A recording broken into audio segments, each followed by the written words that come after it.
सत्साहे।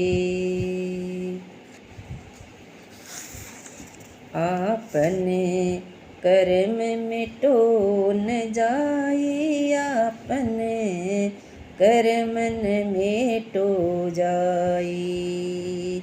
कर्म का लिखा मीटे दो कैसे, जो युग युग कोटि सिराई। कर्म का लिखा मीठे दो कैसे, जो युग कोटि सिराई।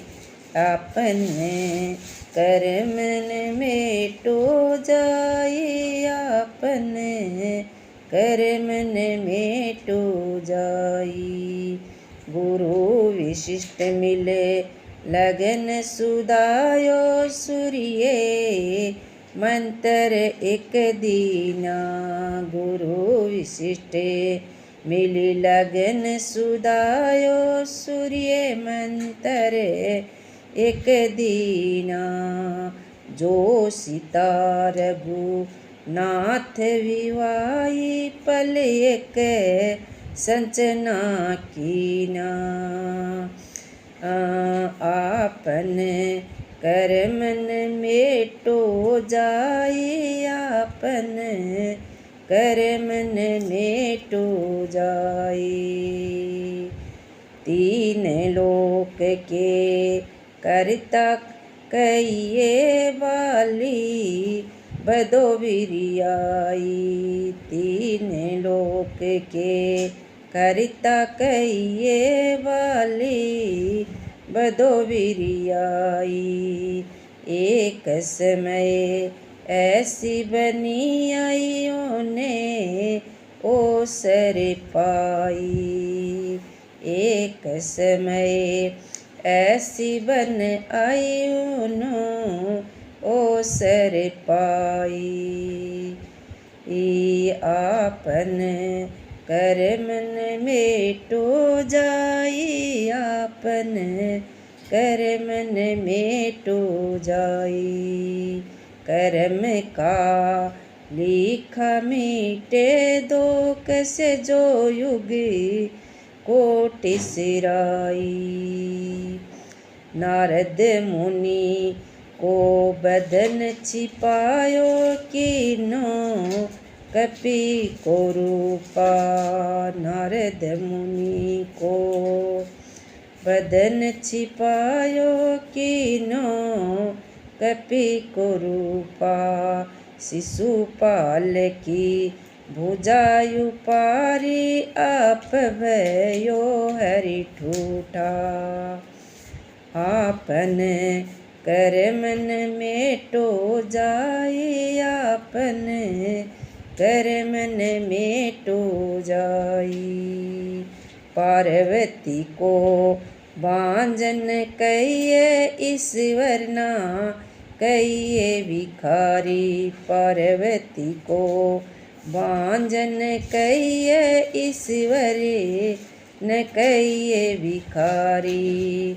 कहे कबीर करता की बातें, कर्म की बात निनारी। कहे कबीर करे ताकि बातें, कर्म की बात निनारी। आपने कर्म न मिटो जाई, आपने कर्म न मिटो जाई। कर्म का लिखा मीटे दो कैसे, जो युग कोटि सिराई। अपना किया हुआ कर्म नहीं मिटाया जा सकता, चाहे करोड़ों युग बीत जाएं। अपने कर्म का लेखा बिना भोगे कैसे मिट जा सकता है। देखो, कुलगुरु वशिष्ठ ने अन्य उच्च विद्वान ऋषियों से मिलकर श्री राम और सीता के विवाह का लगन सौदा था तथा श्री राम को एक सूर्य मंत्र भी दिया था जिससे कोई बाधा न आई। परंतु श्री राम से ब्याही गई सीता जी को जीवन में एक पल भी सुख नहीं मिला।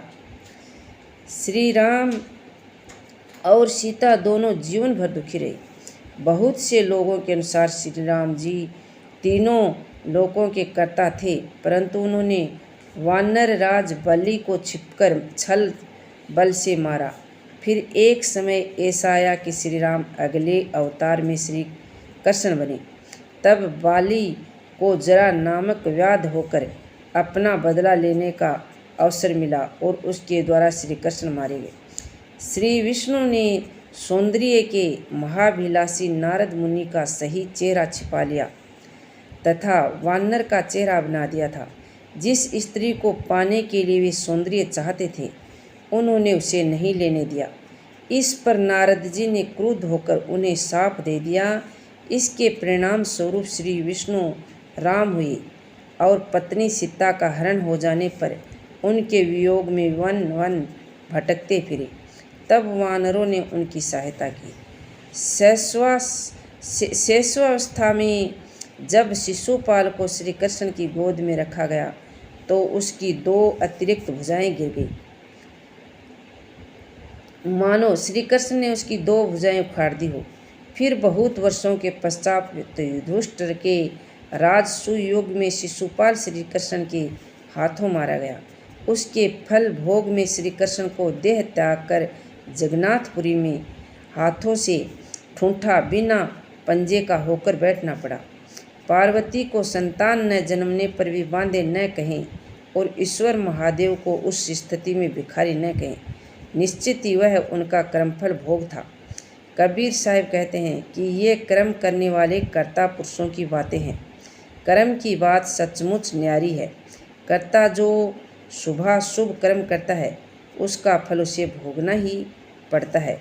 विशेष इस शब्द में पौराणिक कथाओं के अनुसार कर्ता और कर्म की बातें समझाई गई हैं। जब उक्त दृष्टांतों के अवतारी महापुरुषों को कर्मफल भोगना पड़ा तो कोई मनुष्य अपने कर्मफल भोग से कैसे बच सकता है। सत साहिब।